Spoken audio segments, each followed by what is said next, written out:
নমস্কাৰ স্বাগতম জনাইছো আমাৰ অন্য এটি ভিডিঅ'লৈ। আজি আমি অসমীয়া সংস্কৃতিৰ লগত জড়িত গগনা বাদ্যৰ বিষয়ে কিছু কথা ক'ম। গগনা বাঁহেৰে তৈয়াৰী সুখীৰ বাদ্যৰ অন্তৰ্গত এবিধ বাদ্য হ'ল গগনা।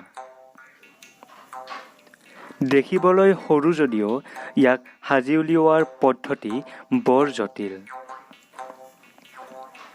সাধাৰণতে 18ৰ পৰা 20 চেণ্টিমিটাৰ দীঘল আৰু 2ৰ পৰা 3 চেণ্টিমিটাৰ বহল বিজুলী বাঁহ নাইবা জাতি বাঁহ এটুকুৰাৰ পৰা গগনা তৈয়াৰ কৰা হয়।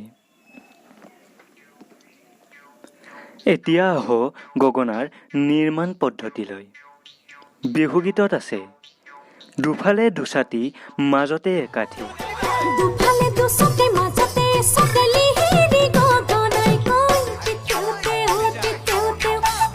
ইয়াৰ পৰা স্পষ্ট হৈ পৰে যে গগনা তৈয়াৰ কৰিবৰ বাবে নিৰ্দিষ্ট কৰি লোৱা বাঁহডোখৰ 3টা অংশ কৰিব লাগে।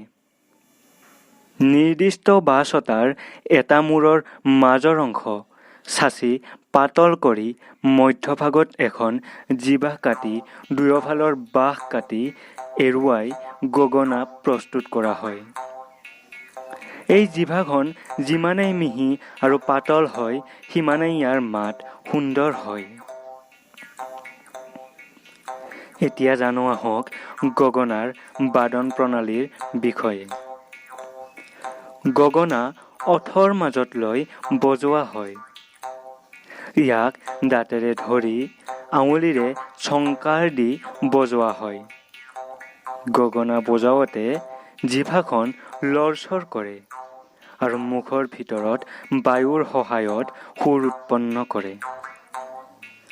গগনা কেই প্ৰকাৰৰ জানো আহক।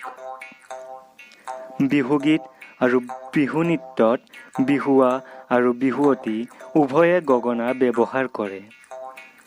বিহুৱতীয়ে ব্যৱহাৰ কৰা গগনাক লাহৰী গগনা আৰু বিহুৱাই ব্যৱহাৰ কৰা গগনাক ৰামধন গগনা বুলি কোৱা হয়। সাধাৰণতে লাহৰী গগনাৰ আকাৰ ৰামধন গগনাৰ তুলনাত সৰু হয়।